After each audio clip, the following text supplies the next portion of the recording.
कार्यक्रमটি मन्त्रीकरण गराउनेछन् Narendra Chandra Debbarma sir. आफ्नो कार्यक्रम दिने आचरण थाम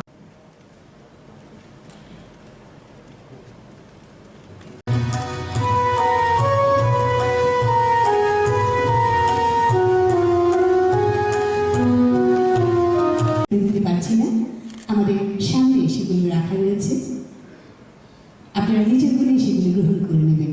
ধন্যবাদ। পাশাপাশি বিনীতভাবে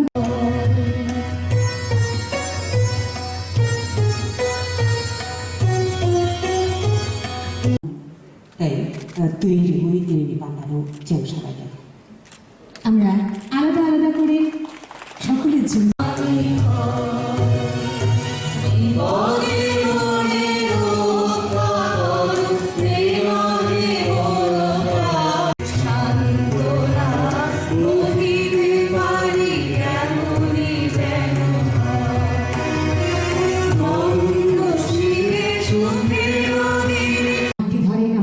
শিক্ষকেরা, তাই তাদের চরণে জানাই সহস্র নমন। তাদের আদর্শ এবং ভাবধারায় উদ্বুদ্ধ হয়ে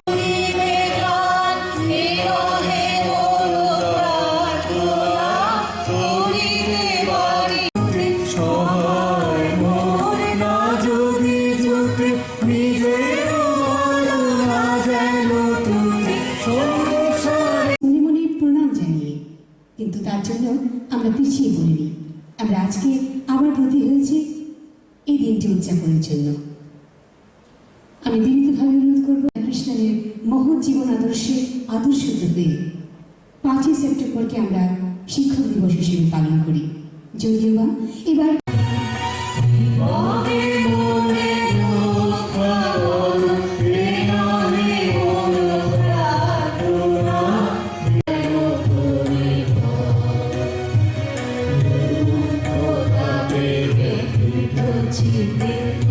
विष्णु गुरुदेव महेश्वरा मुख्यमंत्री श्री বিপ্লব কুমার দেব মহোদয়কে এবং সকল সম্মানিত অতিথিদেরকে এই চারা গাছের জল সিঞ্চনের মাধ্যমে আমাদের आफ्नो कार्यक्रम जस्तो नारायण मञ्च फैलेर तब डक्टर सर्वपल्ली राधाकृष्णनले मांकाया खुम याफालाई दिने थाली राष्ट्रिय राष्ट्रपति याफालाई vice chairman Tripura higher education council তাকেও জানাই আন্তরিকভাবে অনেক অনেক স্বাগত। এবং পুরো বিশ্বে গুরুর একটি অনন্য স্থান।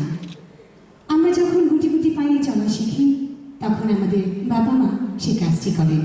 বিস্তারে এক অগ্রগতি বিদ্যালয় ও উচ্চশিক্ষা বিষয়ে তিনি বহু বিদ্যালয়। বন্ধুরা, আজকের দিনে আপনাদেরকে সম্মানিত করার, বরণ করার দিন। এই করোনার সময় আমি প্রত্যেকটি স্কুলে প্রিন্সিপালকে বা হেডমাস্টারকে এবং কলেজগুলিতেও প্রিন্সিপালস বা ইউনিভার্সিটিতে ভিসি এবং প্রফেসরদেরকে একটা পত্রাচার করেছিলাম। এখানে যদি কোনো হেডমাস্টার বা প্রিন্সিপাল থেকে থাকেন, যদি সেই লেটারটা পেয়েছেন তো তার মধ্যে কেউ আছে কিনা, পেয়েছেন। তার মধ্যে তাই লেখা ছিল যে আপনার পরিবার ভালো থাকুক, আপনিও ভালো থাকুন, আর তার সঙ্গে সঙ্গে স্কুলে যারাই স্টাফ রয়েছে গ্রুপ ডি থেকে নিয়ে হেডমাস্টার বা হেডমিস্ট্রেস বা প্রিন্সিপাল পর্যন্ত আমরা যাতে এই করোনার যে নিয়ম নীতিগুলি সেগুলো যাতে স্বতঃস্ফূর্তভাবে আমাদের মাধ্যমে সমাজ ব্যবস্থা চলে যায়।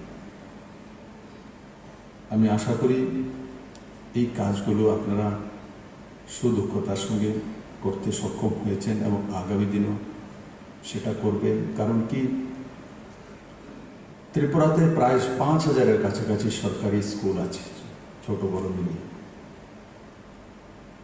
এর চাইতে বড় মাধ্যম আর কোনো কিছু নেই যার মাধ্যমে সরকার জাগরুকতাকে সমাজ ব্যবস্থার মাধ্যমে সমাজ ব্যবস্থার মধ্যে সঠিকভাবে পৌঁছে দেওয়ার ব্যবস্থা করতে হবে।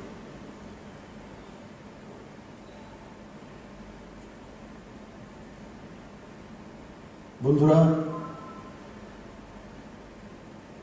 শিক্ষা ব্যবস্থা, ত্রিপুরাতে শিক্ষার গুণগত মান, মাননীয় প্রধানমন্ত্রীজির যে ঘোষণা নিউ এডুকেশন পলিসি ও ত্রিপুরা সরকার যা যা রিফর্মস করেছেন সেই বিষয়ে আপনারা আগেই অবগত আছেন। আর তার সঙ্গে সঙ্গে আদরণীয় শিক্ষামন্ত্রী মহোদয় এবং দপ্তরের যে ডাইরেক্টর শ্রী চাকমা আপনাদের সামনে তুলে ধরেছে। বন্ধুরা, এই রিফর্মসগুলোর সঙ্গে সঙ্গে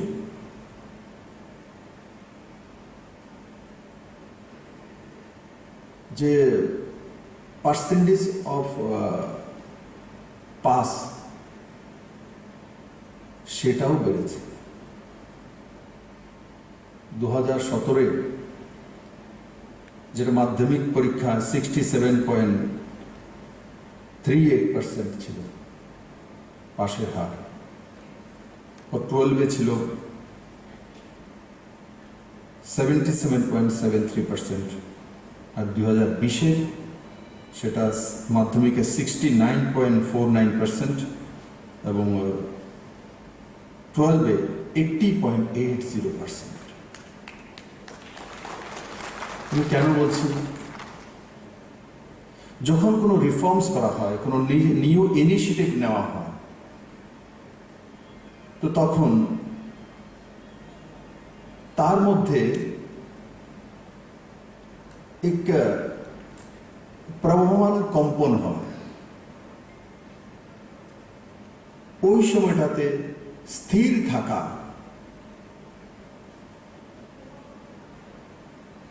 সেটা যে অ্যাডমিনিস্ট্রেশন তার সবচেয়ে বড় পরীক্ষা। একটা নয়, এনসিইআরটি সিলেবাস থেকে নিয়ে নতুন দিশা, আর সঙ্গে সঙ্গে সিবিএসই কুড়িটি স্কুলের পারমিশন, একটা দুটো রিফর্মস না, এতগুলো রিফর্মসের মধ্যেও যে আমাদের মূল বিষয়, যে আমাকে রেজাল্ট দিতে হবে, কোয়ালিটি এডুকেশন দিতে হবে, গুণগত মান শিক্ষা দিতে হবে, সেগুলো রিফর্মস লাগাতার করার পরেও পাশের হারকে আরো এগিয়ে নিয়ে যাওয়া। যে রিফর্মসগুলো করা হয়েছে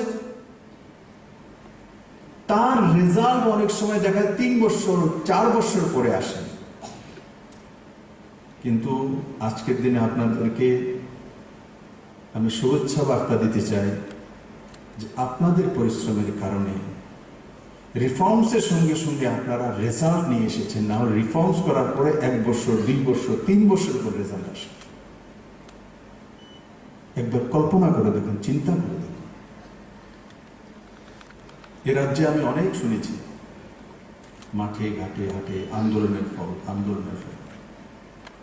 40 বছর পরে ট্রেন এসছে এবং আন্দোলনের ফল। এক সংবাদ পত্রকার বন্ধু সেই আন্দোলন শুরু করেছে, সেই আন্দোলন নিয়ে গেছেন ওনারা হাইজ্যাক করে, বলছে আন্দোলনের কারণে এই ত্রিপুরা রেল এসে গেছে। কিন্তু শুরুয়াত করেছেন একজন সাংবাদিক বন্ধু। স্কুলের সিলেবাস, স্কুলের যে কোয়ালিটি এডুকেশনের বা নতুন শিক্ষানীতি এসছে, সেগুলো তো আমরা লাগু করছি। আর নিউ এডুকেশন পলিসি এ রাজ্য তো 1 বছর আগেই লাগু হয়ে গেছে। তার মোটামুটি সেম ফ্রেম ত্রিপুরাতে চালু হয়ে গেছে।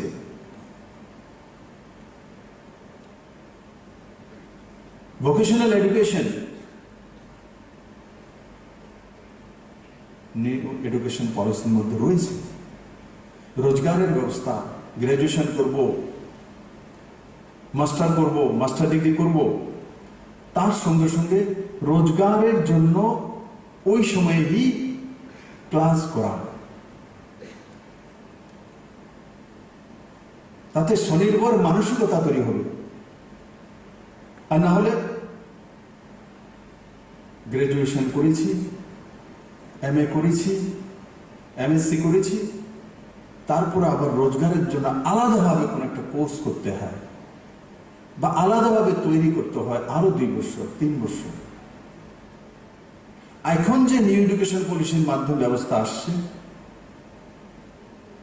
আপনি পড়ার সঙ্গে সঙ্গে সেই সঙ্গেই রোজগার কি হতে পারে তার জন্য আপনার কাছে ব্যবস্থা রয়েছে। আপনার 2 বছর বা 3 বছর শেষ হওয়ার প্রশ্নই নেই। ও তাতে প্রত্যেক ব্যক্তির মধ্যে, প্রত্যেক স্টুডেন্টের মধ্যে এক ফেথ, বিশ্বাস তৈরি হয়।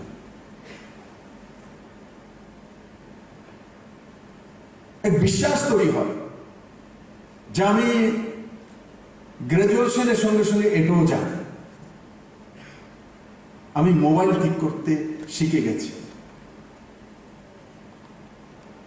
আমি এসি কিভাবে ঠিক করতে হয় তা শিখে গেছি, আমার পার্সোনালিটি ডেভেলপমেন্ট কিভাবে হয় আর পার্সোনালিটি তৈরি কিভাবে হয় সেগুলি আমি শিখে গেছি। এগুলো আগে ছিল না।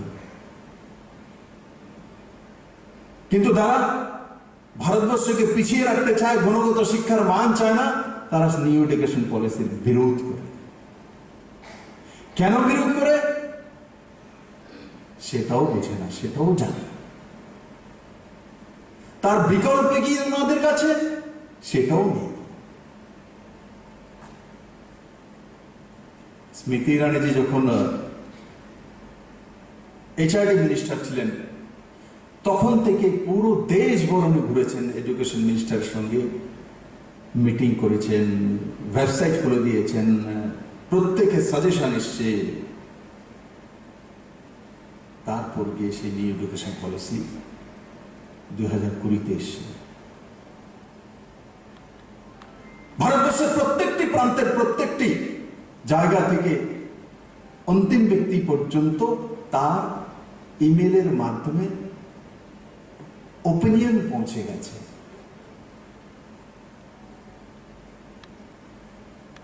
এত বড় ওপিনিয়ন আজ পর্যন্ত ভারতবর্ষে এত বড় ওপিনিয়ন নিয়ে কোনো পলিসি, কোনো সরকার তৈরি করেনি।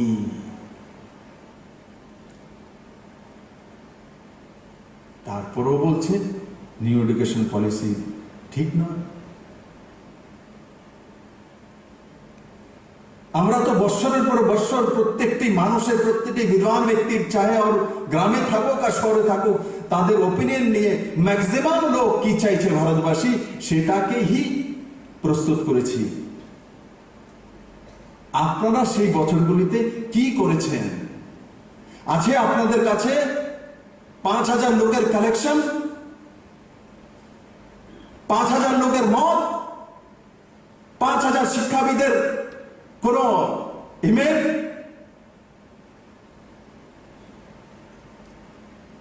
লাখো করোড়ো মানুষের, বিদ্যার্থী বা প্রফেসর, টিচার, সমাজের সাধারণ মানুষ, তাদের ওপিনিয়ন নিয়ে এই নিউ এডুকেশন পলিসি তৈরি হয়েছে। যাদের যাদের বাবা মা এই ছোট ছোট ব্যবসার মধ্যে রয়েছে তাদের সেটা করা দরকার, তাতে তাদের লাভ হবে। জাগরুকতা। যখন ছেলে বাড়িতে গিয়ে বাবাকে বলবে, মাকে বলবে, বলে জানো আমার দিদিমণি বলেছে এটা হবে, আমার টিচার বলেছে, আমার হেডমাস্টার বলেছে, এই যোজনা হয়েছে আর তাতে তুমি করেছো। যদি বাবা বলে আমি তো জানি না, তো ছেলে বলবে তুমি খোঁজ করো, তাতে তুমি লাভবান হবে, পরিবার লাভবান হবে, আমরা অর্থবান হব, আমরা সরকারি সুবিধা পাবো। টিচারদের খুব সহজে সবাই বিশ্বাস করে। আমিও তো ছাত্র ছিলাম, আমিও তো স্কুলে পড়েছি। যে যাই বলে দেখ, কিন্তু টিচার যখন দাঁড়িয়ে বলে এটা ঠিক, তো এসে মার সঙ্গে তর্ক করি না, দিদি বলি তো কইছি এটা ঠিক, তুমি যে কই না, যে জন্মদাতা তার সঙ্গে লড়াই করে নেই যে আমার গুরু বলেছে সেটা। তসময় শ্রী গুরুবেই নাম, যে আমার গুরু বলেছে এটাই সত্য, যে জন্মদাতা মাতা রয়েছে তাকেও তর্ক করি গিয়ে। আমি আপনাদের কাছে আজকের দিনে নিবেদন করব যে একটা স্কিমের উদাহরণ দিয়েছি, এমন অনেক সুন্দর সুন্দর স্কিম রয়েছে। আরেকটা উদাহরণ দেব গরিবের জন্য। এই প্রথমবার ত্রিপুরাতে বর্গাদার যারা অন্যের জমিতে চাষ করে নিজের জীবনকে চালায়, 1 ইঞ্চ জমিন পর্যন্ত নেই, কত কষ্ট দেয়। 1 ইঞ্চ জমিন নেই সেই ব্যক্তি। এ রাজ্যে অনেক ক্ষেত মজুরের জন্য আন্দোলন শুনেছি, কিন্তু এই সরকার এসে বর্গাদারের জন্যই প্রথম একবারে 50,000 বর্গাদারদেরকে সাবসিডাইজ লোন, কেসিসি লোন। কোনোদিন বর্গাদাররা কেসিসি লোন পেত না, কারণ কি? কেসিসি লোন পেতে গেলে জমিনের দলিল দিতে হয়, জমিনের দলিল নেই, তার জন্য কেসিসি লোন পেতে পারে না 7% ইন্টারেস্টে, সময় মতো দিলে 4% ইন্টারেস্টে। কেসিসি লোন পাওয়ার অধিকারী ছিলেন না বর্গাদাররা, যারা মূল পরিশ্রম করে আমাদেরকে অন্ন দেন। অধিকার তার জমির মালিক করি না। আজকে এই সরকার নাবার্ডের মাধ্যমে সেটা করে দিয়েছে, গ্রামীণ ব্যাংকের মাধ্যমে। লাগবে না জমির দলিল, সে যে বর্গা করে সেই কাগজ থাকলেই তাকে 50,000 পরিবারকে একসঙ্গে তার ব্যবস্থা করা হচ্ছে। জানে কি আমার প্রত্যেকটি গ্রামবাসী? জানে কি আমার গরিব বর্গাদার? আগে তো শুধু আন্দোলনই করেছে, শোষণই করেছে, এদেরকে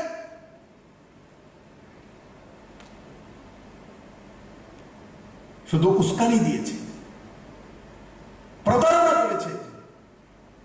আজকে সরকার কাউকে আন্দোলন করতে হয় না। এই বর্গাদাররা এক ব্যক্তিও কৃষিমন্ত্রীর কাছে বা আমার কাছে কোনো আন্দোলন বা কোনো ডেপুটেশন নিয়ে আসেনি। সরকার ডেপুটেশন নিয়ে যাচ্ছে গরিব কৃষকের কাছে। এটা হচ্ছে নরেন্দ্র ভাই মোদী সরকার, সবকা সাথ সবকা বিকাশের সরকার, অন্তিম ব্যক্তির সরকার।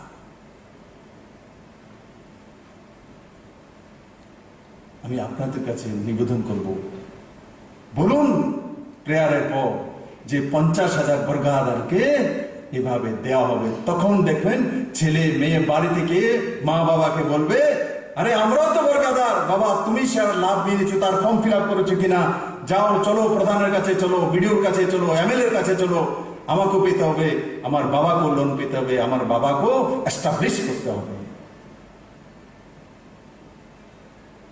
বন্ধুরা, আমি তার রেজাল্ট দেখেছি 2018 ইলেকশনের আগে। আমার নাম বিপ্লব কুমার দে। প্রত্যেক ব্যক্তির তার নামটা সবচেয়ে বেশি পেয়ারা লাগে। ভিড়ের মধ্যেও যদি কোনো ব্যক্তির নাম বলে দেয় তো সে পেছনের দিকে তাকায়, আর যদি ওই করে তো 3 জনে তাকায়, সবাই বলবে কারো জানি ডাকতেছে। কিন্তু নাম ধরে যখন বলবো, আরে রতন দা শুনুন, তো ঠাস করে পেছনে তাকাবে।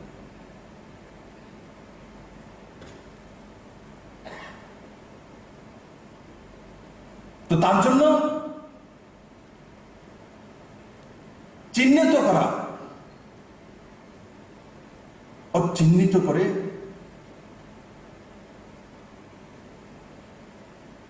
সেই দিশাতে কাজ করা।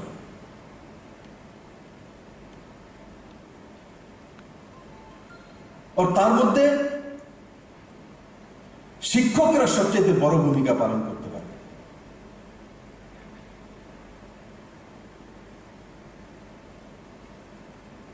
বন্ধুরা, এই রাজ্যে বহু আন্দোলন দেখেছি,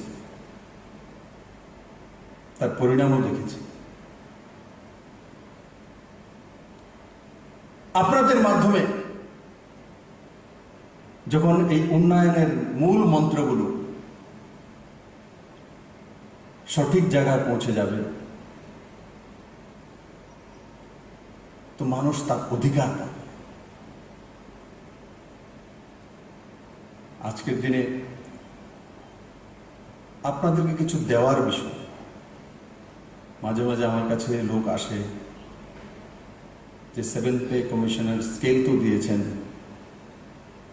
বাকিগুলো তো দেননি, অ্যালাউন্স তো দেননি।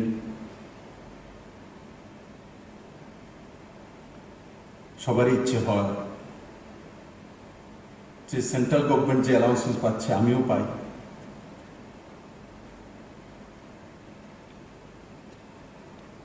এখানে কেউ আছে এই মঞ্চে আর এখানে, যেই সরকারটা এখানে কেন্দ্র এবং রাজ্যে চলছে, এই সরকারটা যদি না থাকে, এই অ্যালাউন্সের জন্য যতই আন্দোলন করে নেন না কেন, এক ব্যক্তি ছাড়া ত্রিপুরা রাজ্যে বলতে পারে আমাকে যে আমরা পেতে পারবো? এক ব্যক্তি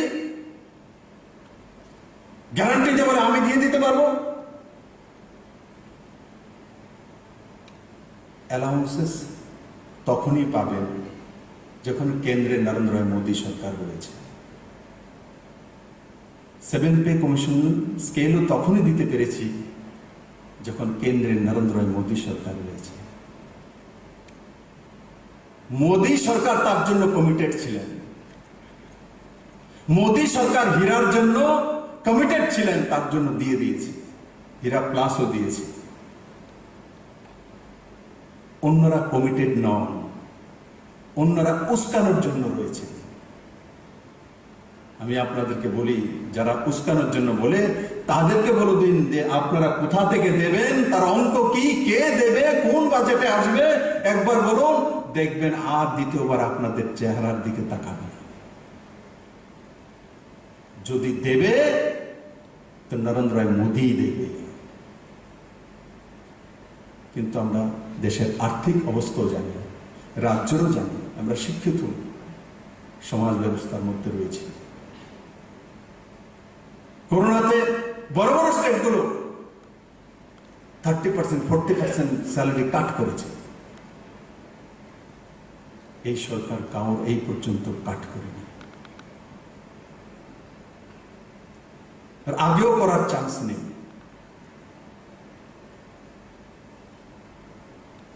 যদি অন্য কোনো সরকার থাকতো ত্রিপুরাতে, পুরনো সরকার থাকতো, আমি ডায়েরিতে লিখে দিয়ে দিতে পারি যে স্যালারি কাট করতে হতো। কারণ কি, কেন্দ্র সরকার থেকে সেই সুবিধাগুলি আনার মতো তাদের মানসিকতাই ছিল না, শুধু আন্দোলনের বাহানা করে মানুষকে হয়রানি করা, তাতিয়ে তোলা যেটাকে বলে। আর আজকে আমি বলছি, তাতিয়ে তোলার সময় না এখন। বিশ্বজুড়ে করোনা পরিস্থিতি একটা নাকারাত্মক আবহাওয়া চলছে, পুরো দেশব্যাপী, পুরো দুনিয়াব্যাপী। তারপরে যদি আবার নাকারাত্মক সোচ থাকে, তো আমাদের বিশ্বাস যেটা রয়েছে, যে মানসিক শক্তি আছে, তার মধ্যে আঘাত আসে। আপনারা সবাই গুরু,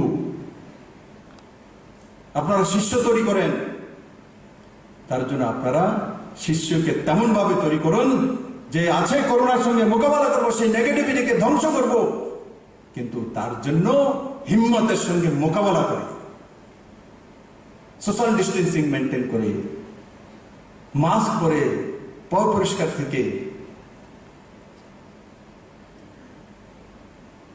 সামনে দুর্গাপূজা আসছে, সরকার দুর্গাপূজার পারমিশন দিয়েছে, কিন্তু তার কিছু নিয়ম নীতি করে দিয়েছে,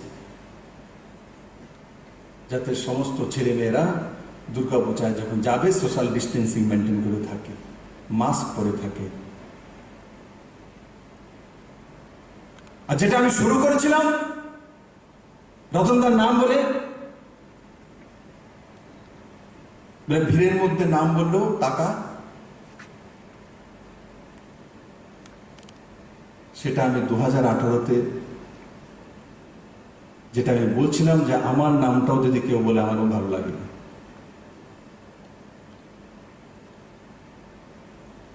এই ছোট ছোট শিশুরা ত্রিপুরা রাজ্যের, আমি যখন 2018-এর লাস্টে মানে প্রথম দিকে নামতাম, তখন আমাকে নাম বলে আর বলতো না, দেখে বলতো ছোট ছোট শিশু, ওই দেখো মা চলো পাল্টাতে যায়। কিন্তু ছেলে মেয়ে বলছে না চলো পাল্টে যাবে। মাকে বাধ্য করেছে যে এই চিহ্নেতে ভোট দিতে হবে। বাবাকে তালা লেগিয়ে চলে গেছে, 5টার পরে তাকে বের করব। কে করেছে? শিশুরা করেছে। তার জন্য এই যে জাগরুকতা, সেটা স্কুলের বাচ্চা ছেলে মেয়েদের মাধ্যমে বড় জাগরুকতা হতে পারে। তারা প্রভাব বিস্তার করে। আমার ছেলে মেয়ে আমার চাইতে বয়সে ছোট, আমি জন্ম দিয়েছি। একবার চোখ বন্ধ করে চিন্তা করুন তো দেখি, আপনার ঘরের সবচেয়ে প্রভাব আপনার উপরে কে ফেলে? কে ফেলে? সবচেয়ে বেশি প্রভাব ফেলবে আপনার সন্তান, হয়তোবা আপনার থেকে 20 বছরের ছোট। আমরা এমনিতে বলি যে বাড়িতে তো গৃহিণীর কথাই মানতে হয়, বেসিক্যালি যখন সন্তান চলে আসে, শিশু হোক, তার কথা মানতে হয়। তার জন্য ত্রিপুরা তৈরি করার কারিগর আপনারা। আপনাদের কাছে সেই শিশুরা রয়েছে, সেই স্টুডেন্টরা রয়েছে। তাদেরকে যখন নতুন ত্রিপুরার যে স্বপ্ন, সাব্রমের এসিজেডের স্বপ্ন, সাব্রমে বাণিজ্যিক হাব, ইন্টারন্যাশনাল হাব, চিটাগাং বন্দর, integrated checkpost, logistic hub, railway yard, এগুলো যখন কোনো টিচার বলবে, তখন ক্লাস 9, 10, 12 যে ছেলে আছে, সে স্বপ্ন দেখবে যে আমি বিএ পাস করে বা MBA করে সেখানে লজিস্টিক হাবে গিয়ে বিজনেস করতে পারবো। সে নিরাশ হবে না।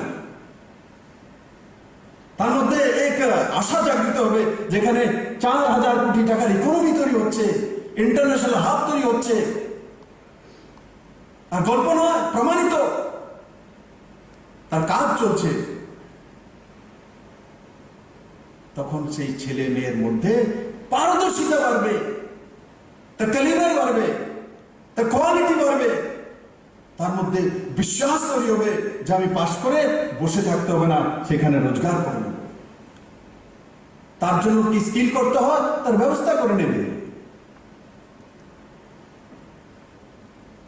আজকের দিনে আমি আপনাদেরকে যেটা আমাদের কাছ থেকে দেওয়া, সরকারের কাছ থেকে দেওয়া পলিসি, আর আপনাদের জীবনমান উন্নয়ন করা, আপনাদের পরিবার নিয়ে সুখে আছেন কিনা, ছেলে মেয়েকে পড়াতে পারেন কিনা, আপনার স্যালারি ঠিক কিনা, সেটার বিষয়ে আমি বলেছি। সেটা মোদী সরকারই করবে, নিশ্চিত করবে। আর অন্য কোনো সরকারের কাছে তার রাস্তা নেই। রাস্তা একটাই, নরেন্দ্র মোদীর রাস্তা। আর দ্বিতীয় কোনো রাস্তা নেই। দ্বিতীয় রাস্তাগুলো শুধু তাতানোর রাস্তা। সেগুলোতে একসময় তাতাবে, আর যখন খালি পা রেখে পা রাখবেন, সবচেয়ে প্রথম, সবার প্রথম আপনার পায়ে জ্বলবে, ওদের জ্বলবে না। তার জন্য সরকারের যেটা দায়িত্ব রয়েছে, যে যারাই সরকারি এমপ্লয়ি আছেন তাদেরকে দেখভাল করা, তাদেরকে সঠিকভাবে সাহায্য করা, সরকার সময়ে সময়ে সেগুলো করতে থাকবে। কাউর আন্দোলন করার দরকার নেই।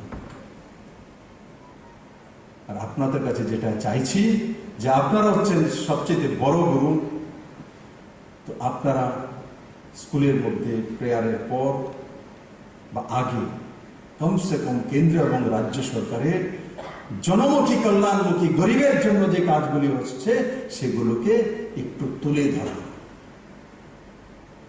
তো সেগুলো প্রত্যেক পরিবার কাছে পৌঁছে যাবে, তবেই আমাদের নিজের জীবনের এবং সমাজ ব্যবস্থার সার্থকতা আসবে। আমি আবারও আজকের দিনের জন্য, সেটা 5 সেপ্টেম্বর হতো কিন্তু সেটা আজকে আমরা পালন করছি, আমি রতনলাল নাথ মহোদয় সহকারে ওনার পূর্ণ দপ্তর এবং উপস্থিত সমস্ত শিক্ষক শিক্ষিকাদের, হেডমাস্টারদের অনেক অনেক শুভেচ্ছা জানাই যে আপনারা ভালো থাকুন, সুস্থ থাকুন ও সমাজকে জাগ্রত করে রাখুন। কেন্দ্র এবং রাজ্য সরকারের জনমুখী কল্যাণমুখী যে কাজগুলো শিশু স্টুডেন্টদের সামনে তুলে ধরুন।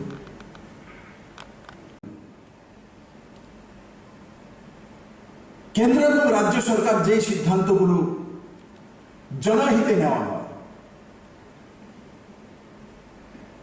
সেগুলো প্রেয়ারের সময় একবার স্কুলের কোনো একজন টিচার প্রেয়ারের পরে একবার বলা যে এই সপ্তাহে কেন্দ্র বা রাজ্য সরকার দেশের জন্য, জনতার জন্য কি করেছে। আপনারা সবচেয়ে বড় মাধ্যম। যখন বলবেন প্রেয়ারের পর বা আগে, লাইনে সব দাঁড়িয়ে আছে, যখন বলবেন যে ত্রিপুরা সরকার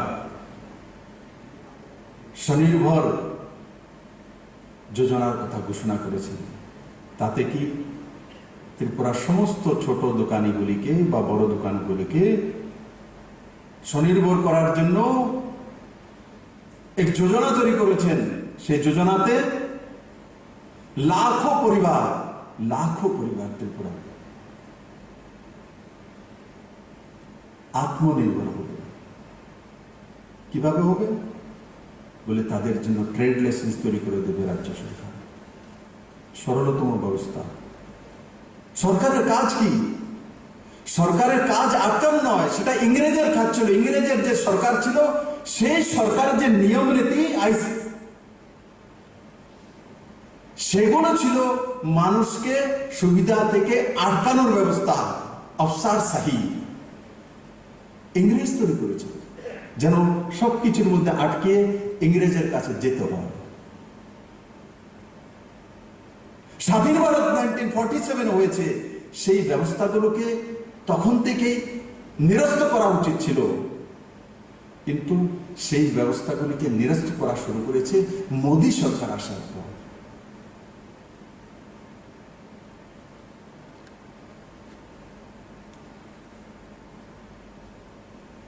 আগে ট্রেড লাইসেন্স পেতে গেলে তাকে দোকানের মালিকানা হতে হবে। যার দোকানে রেন্টে রয়েছে তার কাছ থেকে এনওসি আনতে হবে। সেই দোকানের দলিল দিতে হবে, গ্যারান্টার লাগবে, 2 পেজের ফর্ম ফিল আপ করতে হতো, গিয়ে অফিসে ধাক্কা খেতে হতো। আর আজকে সরকার উল্টো স্টল লাগিয়ে বলছে আসো ট্রেড লাইসেন্স নিয়ে যাও। দোকান কার আছে তার দেখার বিষয় নয়, প্যান কার্ড যদি আছে তোমার কাছে, তুমি দোকানের লাইসেন্স নিয়ে যাও। সহজতর পদ্ধতি। ত্রিপুরাতে কোন জায়গায়, আপনারা তো শিক্ষা ব্যবস্থায় রয়েছেন, কোনোদিন শুনেছেন সরকার ডেকে বলছে ট্রেড লাইসেন্স নিয়ে যাও? কোনো পার্টি নয়, কোনো ধর্ম নয়, কোনো পন্থ নয়, সবার জন্য করবে। কোনোদিন ত্রিপুরাতে এই ধরনের পলিসি ছিল না। 40 বছর পুরনো। কারোর কোনো সিন মনে পড়ে যে এই সহজতর মাধ্যমে ট্রেড লাইসেন্স দেওয়ার জন্য গ্রামে সরকারের কোনো কর্মচারী পৌঁছেছে? পুরনো ব্যবস্থার কোনো মন্ত্রী, মুখ্যমন্ত্রী বলতে পারে? নেই, ইন্স্যুরেন্স তৈরি করে দেওয়া। মাননীয় মুখ্যমন্ত্রী শ্রী বিপ্লব করার জন্য নতুন কোনো বিষয় নয়, স্বতঃস্ফূর্তভাবে রক্ত দান করা এটা ত্রিপুরার সমাজ ব্যবস্থা বলতে বহুকাল ধরে প্রতিষ্ঠিত।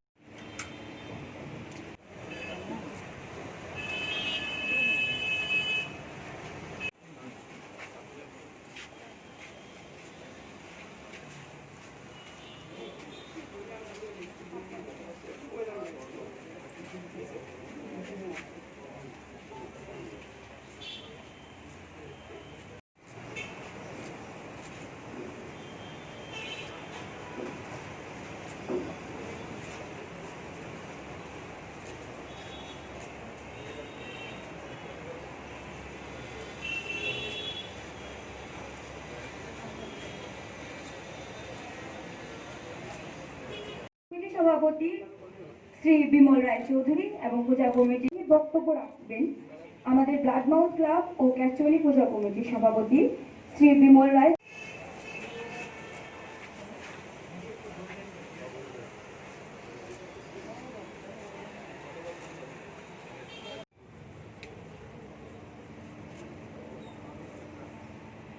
নমস্কার।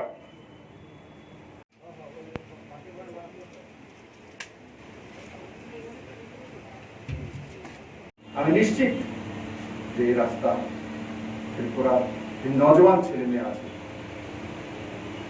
তাদের এক উজ্জ্বল ভবিষ্যৎ তৈরি করবে, স্বনির্ভর মানসিকতা ত্রিপুরা তৈরি করবে, পরনির্ভরশীলতা থেকে ত্রিপুরা বেরিয়ে আসবে।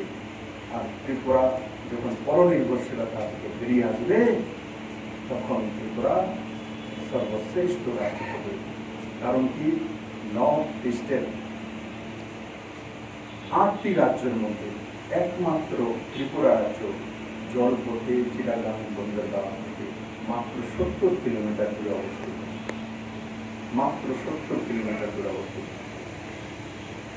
একবার কল্পনা করে দেখুন, চিন্তা করে দেখুন যে 2 বছর পর সাবরুমের পরিস্থিতি। আগে উন্নয়ন হয়েছে কি ধরনের, ওখানে একটা বিল্ডিং তুলে দিয়েছে, ওখানে একটা হলঘর তুলে দিয়েছে, ওখানে একটা জেলখানা তুলে দিয়েছে। কোথায় তো যোজনাবদ্ধভাবে ব্যতিক্রমিয়া বা নিজের পায়ে দাঁড়ানোর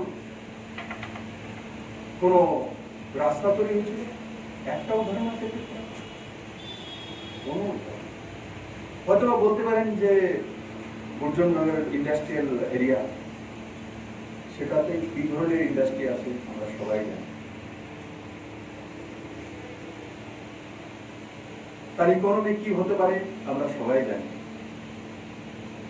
কিন্তু আজকে নতুন সরকার আসার পর এই প্রথম ত্রিপুরাতে এক নতুন দিশাতে কাজ করে এক জায়গাতে সেন্ট্রালাইজড, যেটা পুরো দুনিয়াতে হয়, সেন্ট্রালাইজড ইন্ডাস্ট্রিয়াল জোন তৈরি করা হয়েছে সাবরুম।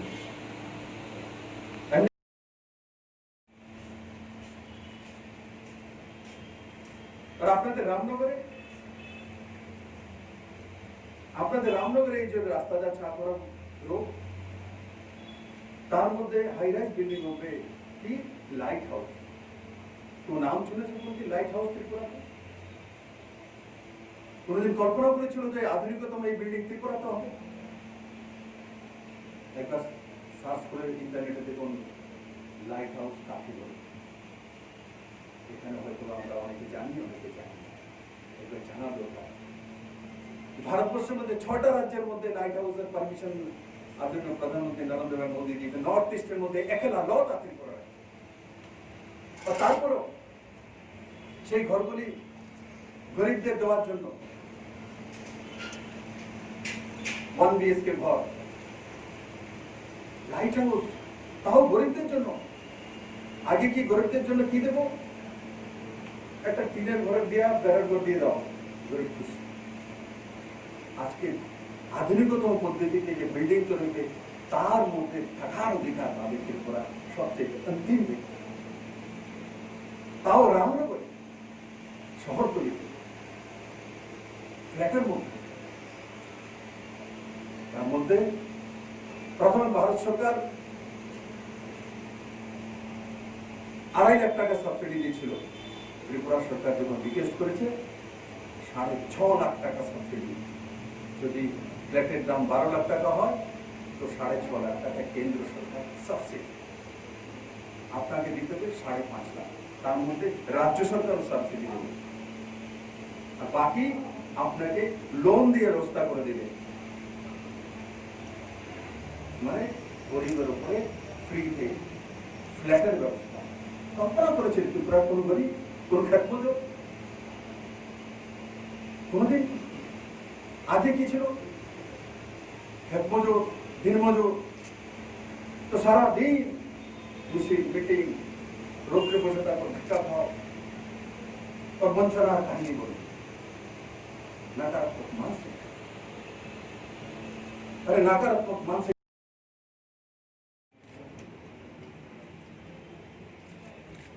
এক্ষুনি আমাদের কিছুক্ষণের মধ্যেই আমরা আমাদের রক্তদান শিবিরের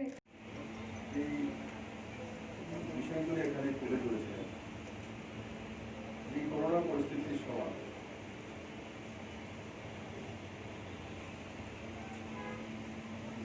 ব্লাড কিভাবে মানুষের পাশে দাঁড়িয়েছে। আমি সমস্ত ক্লাবগুলির প্রতি আহ্বান করেছিলাম যে রাজ্য সরকারকে এবং সমাজ ব্যবস্থাকে সুদৃঢ় করার জন্য এবং করোনা পরিস্থিতিতে ক্লাবগুলি যেন তাদের ভূমিকা পালন করে। অত্যন্ত খুশি হয়েছে আজকে শুনে যে ব্লাড ক্লাব এই কাজগুলো পুঙ্খানুপুঙ্খ সুদক্ষতার সঙ্গে বিভিন্ন সংস্থার মাধ্যমে ছোট ছোট দল করে সেই কাজগুলো করতে সক্ষম হয়েছে। আর সবচেয়ে আনন্দের বিষয় যে কমসে কম এই জায়গায় পর্যন্ত পৌঁছে গেছে যে অক্সিজেন সিলিন্ডারও রাখার ব্যবস্থা, ডাক্তারদের পরামর্শ নিয়ে যদি এমন কোনো সিরিয়াস ঘরে কোনো পেশেন্ট থেকে যায় তো তার পাশে দাঁড়ানো।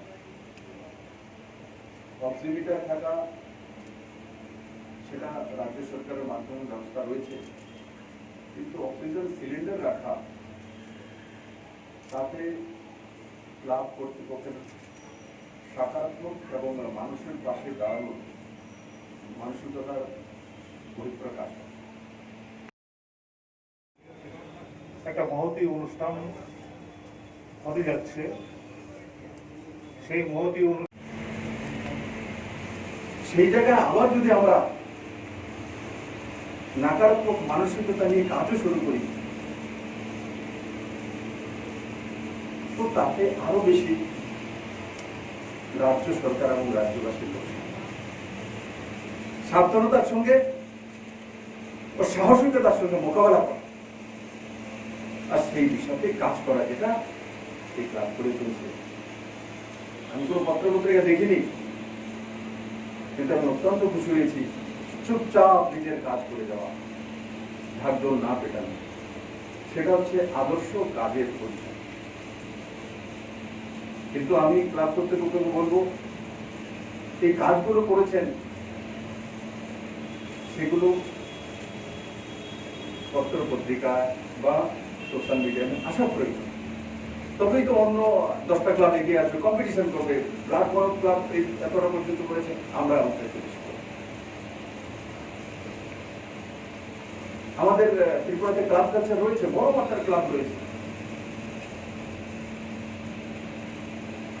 তো যদি আমাদের এই সফলতার জানকারি যদি প্রত্যেকটি ক্লাবের কাছে দেয় তো নিজেদের মধ্যে পজিটিভিটির সঙ্গে কম্পিটিশন, তাতে ত্রিপুরার লাভ হবে। আমি আশা করি ক্লাব কর্তৃপক্ষ তার মধ্যে চিন্তন করবেন। আমি বলি না যে আত্মপ্রচার করুন, আর আপনারা করেননি, আমি আপনাদেরকে আবেদন করছি আপনারা তার প্রচার এগুলো জনমানুষের সামনে স্কিমের মাধ্যমে তুলে ধরবেন। কিছু লোকের সেটা বুঝতে অসুবিধা হয়, ত্রিপুরা তো এই সরকার নজওয়ানদের জন্য নতুন দিশাতে কাজ করছে। রেজাল্ট আসলে আপনাদের ছেলে মেয়েদের উজ্জ্বল ভবিষ্যৎ তৈরি হবে। যে ছেলে স্বপ্ন দেখেছে, মেয়ে স্বপ্ন দেখেছে, তা নিশ্চিত সাকার হবে, আর তার প্রমাণ রয়েছে। ব্যতিক্রমী ত্রিপুরা তৈরি হচ্ছে। ত্রিপুরা কোনোদিন সেই রাস্তা হাঁটেনি। আজকে যেই রাস্তা তৈরি হচ্ছে সম্পূর্ণ নতুন রাস্তা। পুরনো রাস্তা মেরামত করা হয়, পুরনো রাস্তা মেরামত করেও সেই রাস্তাকে ধরে রাখা যায়। কোনো না কোনো এক সময় পুরো রাস্তা ভেঙে আবার নতুন রাস্তা তৈরি করবে। আগরতলা থেকে সাবরুমও পুরনো রাস্তা, কিন্তু এক সময় ন্যাশনাল হাইওয়ে NHIDCL তাকে ভেঙে আবার নতুন রাস্তা তৈরি করেছে। তার পদ্ধতিও আলাদা ছিল। ট্যাক্স শোল্ডার রাস্তা, ত্রিপুরার প্রথম রাস্তা। আগে ত্রিপুরাতে রাস্তা হতো 3 লেয়ার রাস্তা।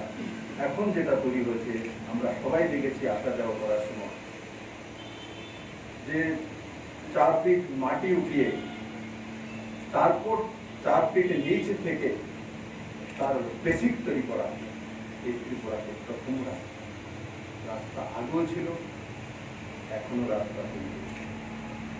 আগেও ত্রিপুরাতে সরকার কাজ করত, সরকারের দিশা ছিল, এখনো সরকার কাজ করে, সরকারের দিশা আছে। সেই দিশা নতুন দিশা, নতুন রাস্তা, যেটা সাবরুম থেকে আগরতলা পর্যন্ত রাস্তার মধ্যে বাকি রাস্তাগুলো ডিফারেন্স রয়েছে। ঠিক পুরনো রাস্তা, পুরনো সরকার, তার সোচ, তার বিচারধারা, তার সঙ্গে এই সরকারের ততটাই ডিফারেন্স রয়েছে যতটা।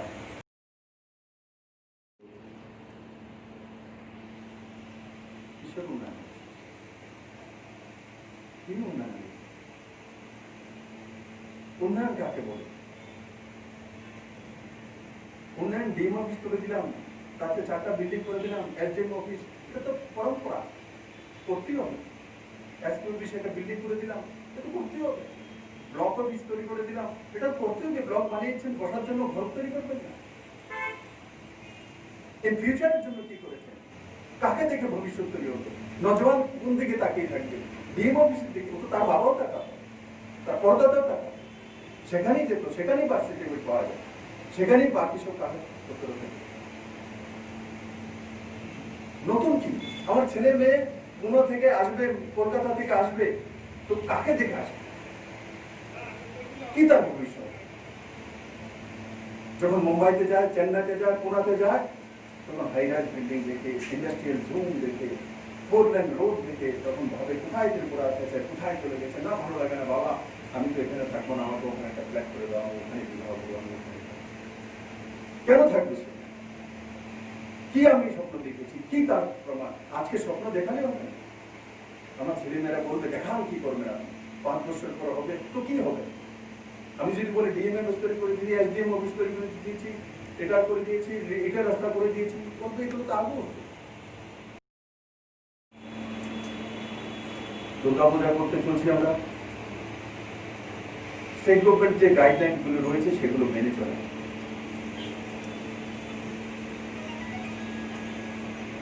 সেগুলো মেনটেন করা। কারণ আমাদের কাছে কেরালার পোঙ্গলের ইতিহাস রয়েছে, যেখানে করোনার প্রভাব অনেকটাই কমে গিয়েছে, মোকাবিলা করতে পেরেছে রাজ্য সরকার। কিন্তু পোঙ্গল উৎসবের পর বড় মাত্রায় কেরালাতে পজিটিভিটি রেট বেড়েছে, করোনার প্রভাব ভয়ঙ্কর। মহারাষ্ট্রে, মুম্বাইতে কাল থেকে আবার এয়ারপোর্টে টেস্টিং শুরু করে দিয়েছে। এতদিন বন্ধ করে দেওয়া হয়েছে, আবার শুরু হচ্ছে। গুয়াহাটিতে শুরু হয়ে গেছে। কেন? তার কারণ কি? তার কারণ অসাবধান, তার কারণ স্বতঃস্ফূর্ততার সঙ্গে সবাই মিলে কাজ না করে, ডাক্তার, নার্স, অ্যাডমিনিস্ট্রেশন কতজন আছে? আমরা নিজেরাই যদি নিজেদের পরিবারকে, নিজের বাজারকে, ভিড় ভাট্টা যেই সব জায়গা হয় সেগুলোর মধ্যে যদি চলার পথে একটু ডিস্টেন্স মেনটেন করে চলি, তবেই তো সবকিছু সমাধান হয়ে যাবে। আমি আশা করি নরেন্দ্র মোদী যেই দিশাতে দেশকে নিয়ে যেতে চাইছে, এক শক্তিশালী দেশ, শক্তিশালী ত্রিপুরাও সেই দিশাতে যাচ্ছে। কিছু কিছু নতুন নতুন, কেন আমার ছেলে পুনে থেকে ফিরে আসবে, কেন আমার বিটেক ছেলেটা এখানে আসবে, কেন আমার এমবিএ ছেলেটা আসবে? আমি আজকে বলবো আসতে হবে, আসবে। কারণ কি, আমরা প্রস্তুত করেছি সাফল্যকে। উন্নয়ন যেটা আগে বলা হয়েছিল সাউথের, সেটা উন্নয়ন নয়। এখন যেটা হয়েছে সেটা মাইলস্টোন তৈরি হয়েছে। শুধু নর্থ ইস্ট নয়, সাউথ এশিয়ার করিডোর হয়ে যাচ্ছে। এটাকে বলে উন্নয়ন। তখন যখন এখান থেকে কোনো মা যখন ফোন করবে, তুমি চলে আসো আমার এখানে সাউথ, দক্ষিণ, উত্তর, মানে আমাদের উত্তর পূর্বাঞ্চলের রাজ্যগুলোর মধ্যে ত্রিপুরা অন্যতম হচ্ছে। আমাদের চিটাগাং বন্দর খুলে যাচ্ছে, 70 কিলোমিটার ব্রিজ ডিসেম্বরে কমপ্লিট হয়ে যাচ্ছে। সেখানে স্পেশাল ইকোনমিক জোন তৈরি হচ্ছে। নর্থ ইস্টের মধ্যে হয়তোবা আসামে থাকতে পারে, কিন্তু স্পেশাল ইকোনমিক জোন নর্থ ইস্টের কোনো রাজ্যগুলির মধ্যে নেই, একমাত্র ত্রিপুরার মধ্যে রয়েছে। আর কেন্দ্র সরকার 2020 সালে যেই সুবিধাগুলি স্পেশাল ইকোনমিক জোন থেকে উইথড্র করেছিল, রাজ্য সরকার সেগুলো নিজের ভর্তুকিতে দিয়ে দিয়েছে। তার জন্য এসইজেড, আইসিপি 240 কোটি টাকা ব্যয়, আইসিপি ইন্টিগ্রেটেড চেকপোস্ট, আধুনিকতম ব্যবস্থা। গাড়ি যাবে, কারণ কোনো কিছু খুলতে হবে না, কোনো কিছু করতে হবে না, সিধা গাড়ি যাবে, এক্সরে হবে, তার মধ্যে পুঙ্খানুপুঙ্খ কত কিছু মাল আছে, কি আছে, কি জিনিসপত্র, পুরো এক্সরে হয়ে চলে আসবে। কেউ কল্পনা করেছিল ত্রিপুরাতে এই টেকনোলজি চলে আসবে? নর্থ ইস্টের কোন রাজ্যের মধ্যে সেই টেকনোলজি নেই, সেই ব্যবস্থা নেই। এক জায়গাতে 4 কিলোমিটার এরিয়ার মধ্যে রেলওয়ে গুডসের জন্য মাল ওঠানামা করার জন্য 1.5 কিলোমিটার পর্যন্ত লম্বা platform, godown, logistic hub, SEZ, Chittagong বন্দরগাঁও খোলা, ফেনী নদী থেকে জল ওঠা পারমিশন বাংলাদেশ থেকে।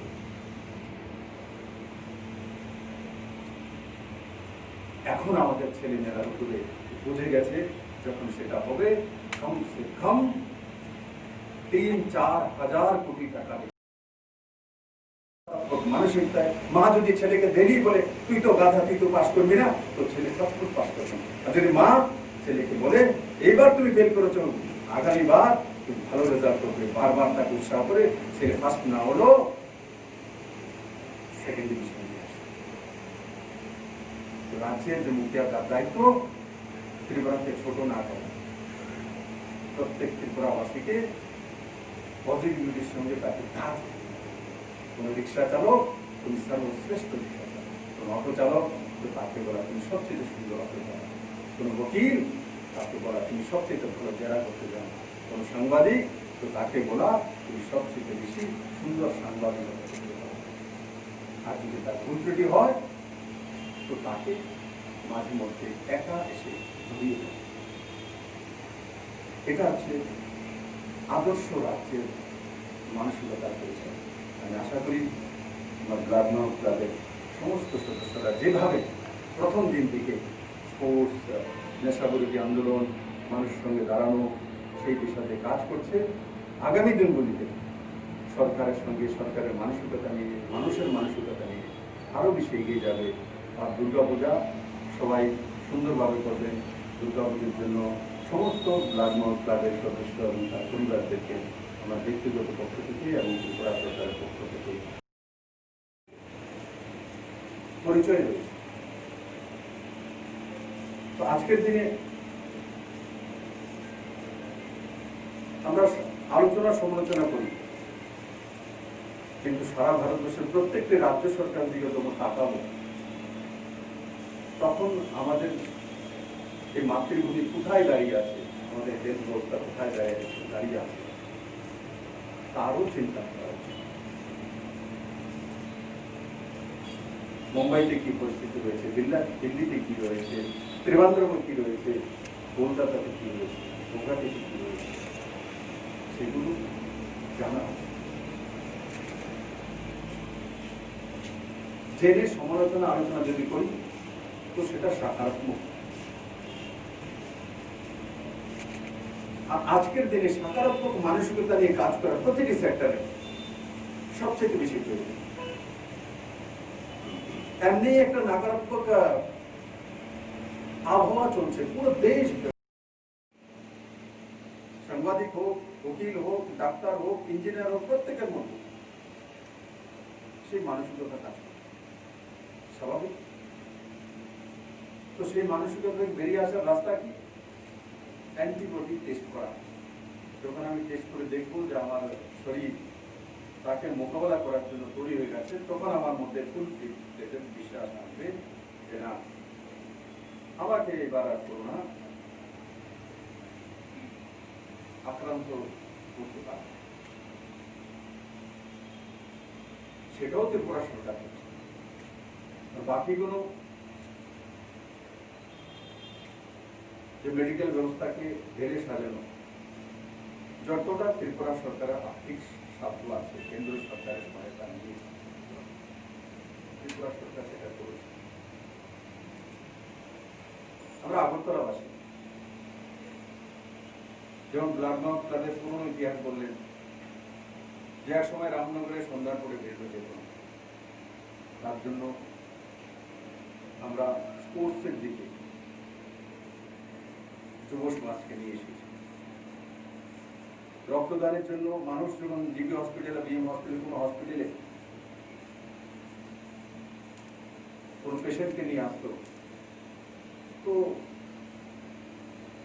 সারা ত্রিপুরা রাজ্যের মানুষের জানা ছিল যে ব্লাড মাউথ ক্লাবে যদি পৌঁছে যায় তো রক্তের রাজ্যেই নয়, সমস্ত দুনিয়াতে রয়েছে, আলোচনা সমালোচনা হয়, আর তার মধ্যে যে রাস্তা বেরিয়ে আসে, কিন্তু তার মূল রাস্তা হচ্ছে সোশ্যাল ডিস্টেন্সিং মেনটেন, মাস্ক পরিধান করা, পরিষ্কার। আর শুধু ত্রিপুরাতেই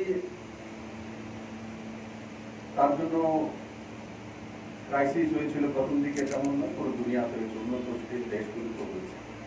কারণ কেউ কোনো ধারণাই ছিল না এই ধরনের একটা মহামারী আসতে পারে, যার ভ্যাকসিনেশন নেই, তার জন্য মাস্ক লাগাতে হবে, তার জন্য সোশ্যাল ডিস্টেন্সিং মেনটেন করতে হবে, তার জন্য স্যানিটাইজার ব্যবহার করতে হবে।